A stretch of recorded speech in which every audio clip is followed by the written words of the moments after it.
to generate sensation, narratives that betray our democratic values. Looking to the enormity and gravity of the situation, I reserve my ruling on certain situations that have happened during his address and will give my ruling. Shri Sudhanshu Trivedi. माननीय सभापति महोदय, 15 minutes.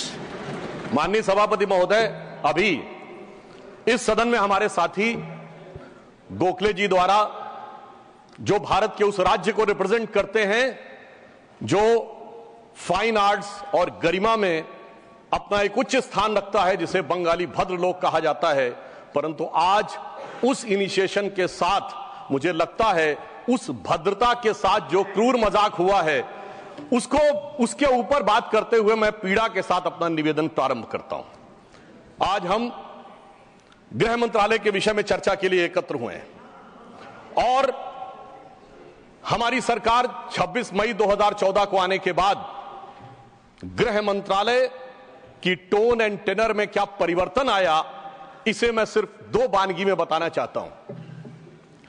26 मई 2014 के बाद आप सबको ध्यान होगा, उससे पहले बीएसएफ जो कि गृह मंत्रालय के अंडर में आता है, पहले उधर से बहुत फायरिंग हुआ करती थी। उसके बाद पहली फायरिंग हुई तो मुझे याद है उस समय राजनाथ सिंह जी गृह मंत्री थे। यहां पे खबर आया कि साहब वहां से कहा जाता था फायरिंग हो तो सिर्फ व्हाइट फ्लैग दिखाना है।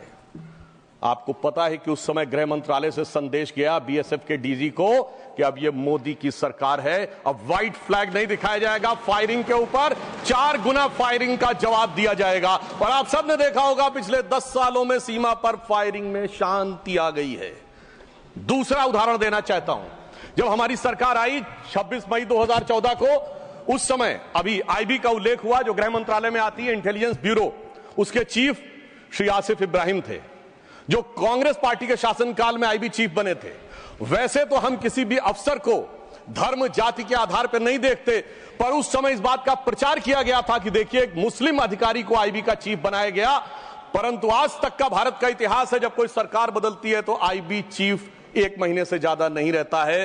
परंतु श्री नरेंद्र मोदी जी की सरकार में श्री आसिफ इब्राहिम का 8 महीने का कार्यकाल था और उन्होंने उसे 8 महीने का कार्यकाल पूरा किया। याद रखना चाहिए कि मोदी जी के कार्यकाल का पहला आईबी चीफ मुस्लिम समाज से था। यह दर्शाता है कि हम समाज के वर्गों को डर पैदा करके साथ में नहीं लेना चाहते, विश्वास पैदा करके साथ में लेना चाहते हैं। आज हमारे गृह मंत्री आदरणीय अमित शाह जी गुजरात का प्रतिनिधित्व करते हैं, प्रधानमंत्री जी उत्तर प्रदेश से प्रतिनिधित्व करते हैं। सभापति जी, यह संयोग भारत के इतिहास में 3 बार बना है। पहली बार जब सरदार पटेल गुजरात से थे और पंडित नेहरू उत्तर प्रदेश से थे तो स्वतंत्रता का काल था। दूसरी बार लाल कृष्ण आडवाणी जी गृह मंत्री थे और अटल बिहारी वाजपेयी जी उत्तर प्रदेश से थे, तब भारत ने 21वीं सदी में प्रवेश किया था। आज जब अमित शाह जी गुजरात से हैं और मोदी जी यूपी से हैं, तो भारत ने अमृत काल में प्रवेश किया है। अर्थात मैं कह सकता हूं काल के कपाल पर, भारत के भाल पर कुछ तो नया होने वाला है और कुछ ना कुछ तो नया हुआ है, उसे आज समझने की जरूरत। अब मैं बताना चाहता हूं कि गृह मंत्रालय ने इस दरमियान किस किस प्रकार से कार्य किए। मैं 3 प्रकार के कार्य बताना चाहता हूं। एक, वो कार्य जो पिछली सरकारें भी कर रही थी, वो हमने करके दिखाया। दूसरा, वो कार्य जो पिछली सरकारें कर ही नहीं सकती थी, सोच नहीं पाई, वो करके दिखाया। और तीसरे वो कार्य हैं जिसपे पिछली सरकारों ने एड़ी चोटी का जोर लगा दिया कि नहीं हो सकते, वो भी करके दिखाया। पहली श्रेणी में वो कार्य हैं, यानी मैं मानता हूं दूसरी सरकारों ने भी प्रयास किया होगा कि आतंकवाद की घटनाएं कम हो और अपराध की घटनाएं कम हो। तो मैं बताना चाहता हूं आतंकवाद की जो कुल घटनाएं जून 2004 से 14 के बीच में 7214 थी, जो 14 से 2024 के बीच में 2240 है, 69% की कमी आई है। कुल मृत्यु जो नागरिकों की और सिक्योरिटी फोर्सेस की होती थी उसमें 68% की कमी आई है। नागरिकों की जो मृत्यु होती थी उसमें 81% की कमी आई है। सिक्योरिटी कोर्सेस में जो फोर्सेस की जो मृत्यु होती थी उसमें 46% की कमी आई है। और मैं एक महत्वपूर्ण बात बताना चाहता हूं, स्टोन पेल्टिंग के इंसिडेंसेस 2010 में 2654 थे, अब 0 हैं। ऑर्गेनाइज हड़ताल 0 है, स्टोन पेल्टिंग 0 है, स्टोन पेल्टिंग में जख्मी होने वाले 0 हैं। सभापति महोदय, पत्थर पड़ने के दौर खत्म हो गया, मगर अगर किसी की अकल पे पत्थर पड़ा हो तो उसे बदला हुआ नजारा नहीं दिखाई पड़ता। इसलिए मैं कहना चाहता हूं, चश्मा उतारो फिर देखो यारो, दुनिया नई है चेहरा पुराना। महिला सुरक्षा के लिए एक अलग प्रभार बनाया गया। 2018 में इंटीग्रेटेड हेल्पलाइन बनाई गई और 181 हेल्पलाइन को राज्यों और केंद्र शासित प्रदेशों के साथ जोड़ा गया। फोरेंसिक को मजबूत करने के लिए प्रदेश में डीएनए विश्लेषण और साइबर फोरेंसिक की लैब्स बनाई गई। मॉडर्नाइजेशन करने के लिए 80 करोड़ की एक अलग मंजूरी दी गई। फोरेंसिक इकोसिस्टम को बेहतर बनाने के लिए 7 नई फोरेंसिक प्रयोगशालाएं बनाने की बात हुई, और जिसमें यूपी, बिहार, उड़ीसा, राजस्थान, छत्तीसगढ़, तमिलनाडु और केरल में, और इसके अतिरिक्त पुणे, गुवाहाटी, भोपाल और कोलकाता की लैब्स को और इंप्रूव करने का कार्य किया गया। ये वो कार्य है जो पिछली सरकारों ने सोचा नहीं था वो कर पाए। मैं उदाहरण देना चाहता हूं। एक है सीएए का उदाहरण अभी हमारे साथी ने दिया। मैं याद दिलाना चाहता हूं, इसी संसद में एक वो दौर था जब इनकी नेता ममता बनर्जी जी ने भारत के इतिहास में इकलौती बार जब चेयर के ऊपर फाइल फेंकी थी, किस बात को लेकर कि बांग्लादेशी घुसपैठियों के बारे में चर्चा करने का मौका नहीं दिया जा रहा है। और आज मैं कहना चाहूंगा, कितना बड़ा बदलाव दिखता है कि जिन लोगों ने इतना बड़ा कार्य किया था वो आज कितना पीछे हट गए। इसे कहते हैं कि वक्त के साथ इंसान कैसा बदलता है। सीए पे मैं कहना चाहूंगा, सीए गृह मंत्रालय का विषय है, नागरिकता, और ये एक संसद के द्वारा पारित कानून था, परंतु राज्य विधानसभाओं ने उसके खिलाफ प्रस्ताव पारित कर दिया। यह सरासर कानून का उल्लंघन था, सरासर संविधान का उल्लंघन था, और मैं कह सकता हूं इसके द्वारा संविधान खतरे में था। दूसरा मैं उदाहरण देना चाहता हूं, यूएपीए का चेंज किया गया, यानी अब केवल एक संगठन आतंकवादी नहीं होगा, कोई व्यक्ति आतंकवादी होगा तो उसको भी आतंकवादी माना जाएगा। एनआईए एक्ट में आतंकवाद की परिभाषा स्थापित की गई। मृत्यु दंड पर यह संशोधन किया गया कि क्षमा याचना केवल संबंधित व्यक्ति ही कर पाएगा, दूसरा नहीं कर पाएगा। आपदा के लिए विशेष धनराशि की व्यवस्था की गई, और नक्सलवाद को समाप्त करने में अभूतपूर्व सफलता हमें मिली है। अभी दिसंबर के महीने में हमारे गृह मंत्री अमित शाह जी नक्सलवाद प्रभावित क्षेत्र में सीआरपीएफ के कैंप में पूरी रात गुजार कर आए हैं। जो लोग ये कहने का प्रयास करते हैं कि इसको डर और किससे वो, उससे उनको समझने का प्रयास करना चाहिए। अब वो दौर चले गए सभापति महोदय। मुझे याद है 6 अप्रैल 2010 को दंतेवाड़ा में 76 सीआरपीएफ के जवान शहीद हो गए थे, और उसके बाद ऐसे समाचार आते थे कि देश के कुछ विश्वविद्यालयों में शहीद जवानों के प्रति नहीं, नक्सलवादियों के समर्थन में कार्यक्रम हो रहे थे। वो दौर अब समाप्त हो गया। अब तीसरी श्रेणी में बताना चाहता हूं, वो काम आते हैं, किए हैं गृह मंत्रालय ने, जो पिछली सरकारें कहती रही कि ये नहीं हो सकता, नहीं हो सकता, वो करके दिखाया। धारा 35A, धारा 370। मैं कह सकता हूं जब सरदार पटेल गृह मंत्री थे, राज्यों का महकमा उनके पास था, वो कश्मीर की कसक जो रह गई थी, वो कसक अगर आज समाप्त हुई है तो अगस्त 2019 में अमित शाह जी के शासनकाल में वह समाप्त हुई है। मैं कहना चाहता हूं, श्यामा प्रसाद मुखर्जी जी ने पहला बलिदान दिया था रावी के तट पर 26 जनवरी 1930 को। कांग्रेस के लाहौर अधिवेशन में स्वराज्य की शपथ ली गई थी, पर वो शपथ अधूरी रह गई थी। तो सरदार पटेल के दिल में कसक थी, श्यामा प्रसाद मुखर्जी जी का बलिदान था, और अटल जी के दिल में वेदना थी। उन्होंने कहा था 15 अगस्त का दिन कहता आजादी अभी अधूरी है, सपने सच होने बाकी हैं, रावी की शपथ न पूरी है। परंतु वो शपथ किसने पूर्ण की? प्रधानमंत्री श्री नरेंद्र मोदी जी के नेतृत्व में हमारे वर्तमान गृह मंत्री श्री अमित शाह जी ने उसको पूरा किया। और इसी के साथ मैं एक पंक्ति में कहना चाहूंगा, इतना बड़ा परिवर्तन भारत के इतिहास में आया कि अपनी सरकार की तरफ से और प्रधानमंत्री जी की तरफ से कि दर्द की रात गई, गम के जमाने भी गए, और मोदी जी के हिम्मत से कई दाग पुराने भी गए। इसके अलावा जो कश्मीर में बड़ा परिवर्तन आया, मैं एक उदाहरण बताना चाहता हूं। अभी हमारे साथी ने डर का उल्लेख किया, तो मैं बताना चाहता हूं 10 सितंबर 2024 को भारत के पूर्व गृह मंत्री सुशील कुमार शिंदे जी का बयान था कि मैं गृह मंत्री के रूप में जाता था तो डल लेक में मैं गृह मंत्री के रूप में होता था, और डर के मारे उनकी क्या हालत होती थी, वह शब्द संसदीय नहीं है। तो मैं अपनी स्वरचित पंक्ति में कहना चाहूंगा, हमारे साथी सब समझ जाएंगे कि लहूलुहान थी घाटी और झेलम डरी हुई थी, खामोशियां रातों की दिन में भरी हुई थी, और दहशत का था वो आलम कि डल लेक घूमने में गृह मंत्री के पग के नीचे धरती फटी हुई थी। और आप समझिए आज हमारी स्थिति यह है कि हमारे गृह मंत्री वो हैं जिनको देखकर आतंकवादियों की छाती फटने लगती है और आतंकवाद के समर्थन करने वालों के छाती में दर्द होने लगता है। सभापति जी, मैं कहना चाहता हूं, उनकी सरकार और हमारी सरकार में यह अंतर था जो भारत की परंपरा में है। उन्होंने बहुत दिन नाग पंचमी की, नागों को दूध पिलाया। हमने जन्मेजय का नाग यज्ञ करके दिखाया जिसमें सारे नाग आकर समाहित हो गए। तो मैं एक पंक्ति में कहना चाहूंगा, कश्मीर घाटी को लहूलुहान करने वालों सुनो, एक भी शहीद हुआ जवान नहीं भूले हैं और दूध भी पिलाते हैं परंपरा हमारी मित्र, किंतु नाग यज्ञ का विधान नहीं भूले। और मैं ये कहना चाहता हूं, दूसरा उदाहरण, एक सिर्फ दूसरा उदाहरण, हमारे कांग्रेस के युवा नेता जिन्होंने तथाकथित भारत यात्रा निकाली, उसी कश्मीर कहते हैं कि हालात नहीं बदले। इस पूरे देश ने वो दृश्य देखा जब भैया और बहन दोनों सुरक्षित वातावरण में मधुर मनोभावों के साथ बर्फ के गोले के साथ खेलते नजर आ रहे थे। और ये वही कश्मीर था जहां उनके गृह मंत्री के पैर के नीचे धरती फटी जा रही थी।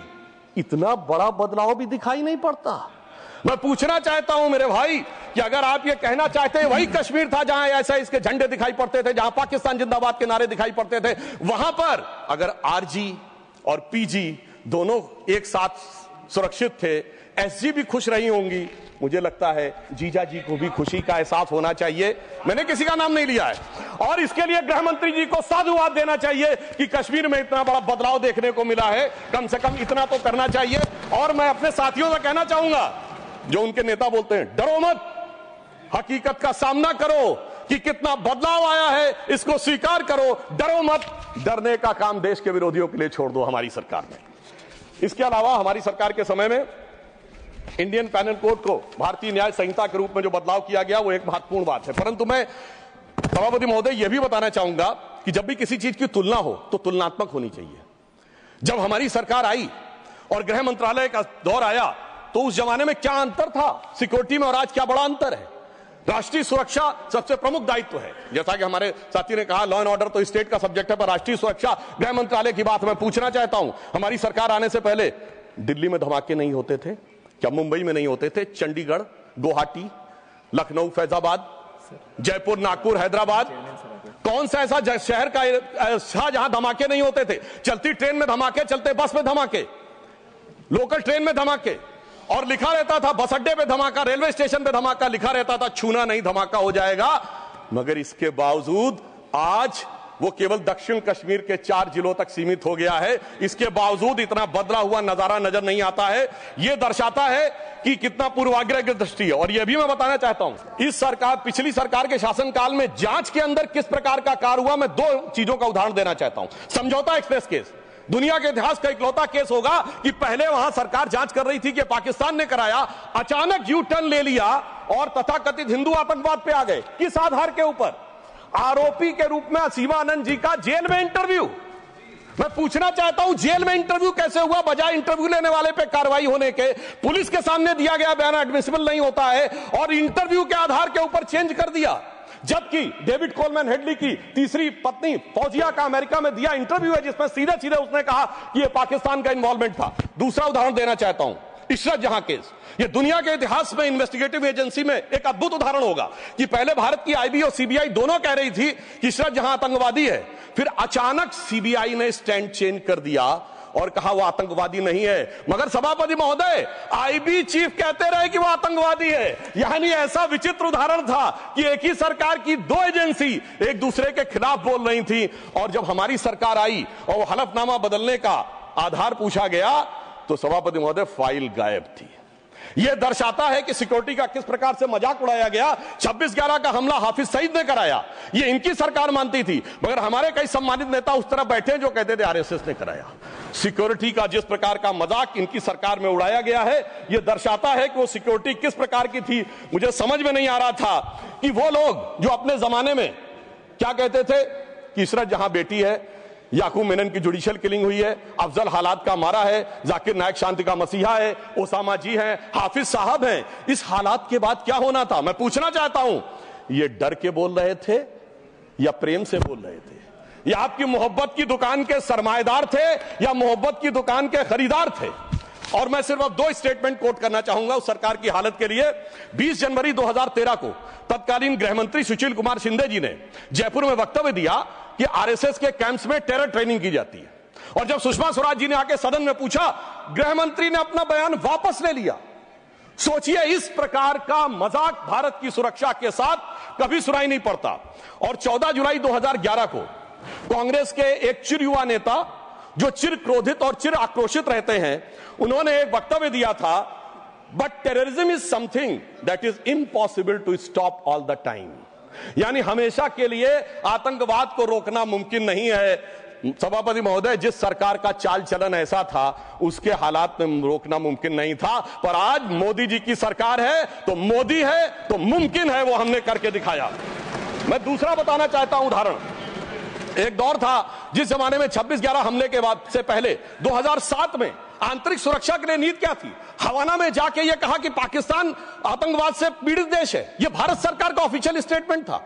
26/11 के हमले के केवल 9 महीने बाद जुलाई 2009 में शर्म शेख में ज्वाइंट डिक्लेरेशन में बलूचिस्तान का उल्लेख आया और यह कहा गया टेरर के अटैक से टॉक्स प्रभावित नहीं होंगी।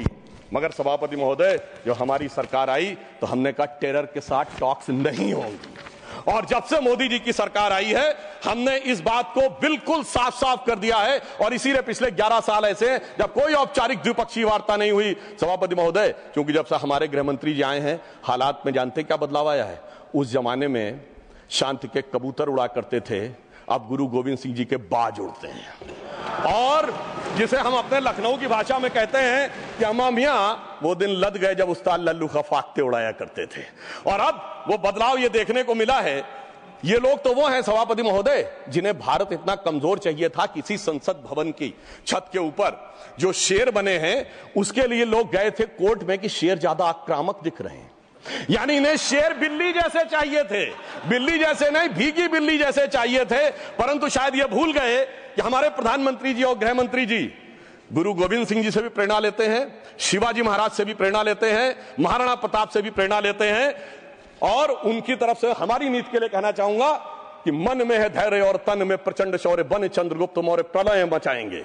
और महाराणा और शिवा की संतति कहाते हम शीश कट जाए भले झुकने ना पाएंगे। और बार बार छेड़िए ना भारत स्वाभिमान को, अन्यथा बाद में बहुत पछताएंगे। सौगंध मां भवानी की उठेगी ललकार जब आपके घरों पे चील कौवे मंडराएंगे। और ये आपने देखा, ये बालाकोट में भी दिखा, ये सर्जिकल स्ट्राइक में भी दिखा। और तब हमारे विरोधी क्या कहते थे? आदमी मरे थे कि कौवे मरे थे, पेड़ गिरी थी कि बिल्डिंग गिरी थी। इस प्रकार के मजाकिया बात करने वाले लोगों को मैं बताना चाहता हूं कि भारत की व्यवस्था, अभी एक विषय का उल्लेख आया हमारे साथी ने, मैं एक बात पूछना चाहता हूं। वोटर डुप्लीकेशन की बात हमारे विरोधी उठाते हैं। मैं कहना चाहता हूं, अगर वोटर डुप्लीकेशन की बात करना चाहते हो तो पहले सिटीजनशिप डुप्लीकेशन तो क्लियर कर लीजिए। क्यों नहीं एनआरसी के लिए हां बोल देते हैं, उसके बाद यह मुद्दा ही खत्म हो जाएगा। भाई, जब आप कह रहे हैं कि वोटर्स को लेकर आपके मन में संदेह है तो एक बार एनआरसी करवा दीजिए, दूध का दूध पानी का पानी। मगर सभापति महोदय, एनआरसी क्यों नहीं करानी है? उसका कारण यह है कि पिछले चुनाव में सबसे बड़ी जीत कहां पे हुई है? असम की धुबरी सीट पे कांग्रेस के नेता रकीबुल हसन 10,25,000 से जीते हैं। और असम के जो हमारे साथी यहां बैठे होंगे, धुबरी को मिनी बांग्लादेश कहा जाता है। तो इसलिए एनआरसी नहीं करानी है, मगर डुप्लीकेशन का मुद्दा उठाना है। मैं पूछना चाहता हूं जो लोग इस विषय को उठाना चाहते हैं। सर, मैंने तो बोला ही नहीं, मैंने तो सिर्फ ये तारीफ की वो जीते हैं। I have just put up the facts and nothing personal. I have said he has got the biggest. Sir, हमने तो सिर्फ एक डाटा बताया है। Sudhanshu ji, take your seat. Honourable members, एक second, 1 second. Honorable members, my very extensive ruling is there that this House, the Council of States, is well within its rights to discuss conduct of any person, including member of that House. Not, I will look into it. Look here. 1 second. 1 second. Honorable HM. मान्यवर, मैं बड़े ध्यान से माननीय सदस्य का भाषण सुन रहा था। उन्होंने कोई टिप्पणी माननीय सदन के दूसरे सदन के सदस्य के लिए नहीं की। इनका जीत का मार्जिन बताया, वो रिकॉर्ड का हिस्सा है मान्यवर, भारत के चुनाव आयोग के रिकॉर्ड का हिस्सा है।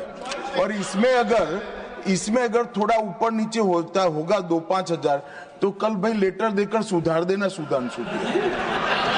नहीं, एक सेकंड माननीय सदस्यगण, इसी सदन में जब तत्कालीन सदन के नेता पीयूष गोयल जी ने लोकसभा के सदस्य जिन्होंने विदेश में जाकर भारत पर कुछ टिप्पणियां की थी, वो मुद्दा उठाया तो एक पॉइंट ऑफ ऑर्डर रेज किया गया और पॉइंट ऑफ ऑर्डर का मैंने निर्णय दिया और मैंने कहा कि अपने रूल स्पष्ट हैं और रूल ये कहते हैं कि लोकसभा के सदस्य के बारे में चर्चा यहां हो सकती है।